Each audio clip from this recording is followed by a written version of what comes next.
कुछ लोगों का कहना है कि इस विद्रोह के बाद पुतिन कमजोर हो गए हैं। कोई कमजोर नहीं हुए, उल्टे पुतिन शक्तिशाली हुए, क्योंकि 2016 में तुर्की में भी सेना ने तख्ता पलट की कोशिश किया था, लेकिन जनता ने उस तख्ता पलट को विफल कर दिया और तैयबुल अर्दोगान 2018 के चुनाव में भारी मतों से जीत गए।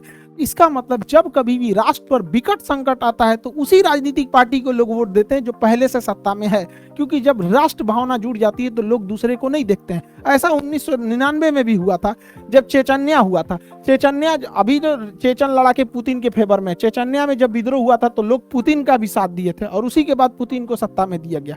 हमारे देश में भी एक बार हुआ, पाकिस्तान ने हमला कर दिया।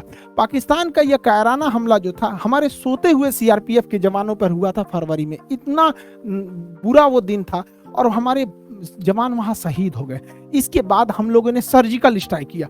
सर्जिकल स्ट्राइक हुआ, उसमें हमारे विंग कमांडर अभिनंदन का जहाज उस साइड में गिर गया और सरकार ने बड़ी दृढ़ता से उसे वापस लाया। इससे देश की जनता का और अपने सत्ता के साथ विश्वास बढ़ गया और मोदी जी का उल्टा मतलब जो वोट शेयरिंग था वो बढ़ा। रीजन क्या है कि जब भी राष्ट्र पे संकट आएगा और राष्ट्र का जो अध्यक्ष है वो बहुत बोल्ड डिसीजन होगा तो जनता उसी के साथ लेगी। जितना कड़ा डिसीजन इन्होंने सर्जिकल स्ट्राइक में लिया था उतना कड़ा डिसीजन मनमोहन सिंह को भी लेना चाहिए था जब ताज होटल में हमला हुआ था, लेकिन उन्होंने नहीं लिया था। यहाँ पे उनको लेना चाहिए था ये हमला।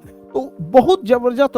अब ये डिपेंड करता है कि रिएक्ट कैसा कर रहे हैं। तो पुतिन तो बहुत खतरनाक रिएक्ट कर रहे हैं, इसलिए क्रेमलिन में होने वाला इलेक्शन, रशिया में 2024 इलेक्शन में पुतिन को कोई नहीं हराएगा।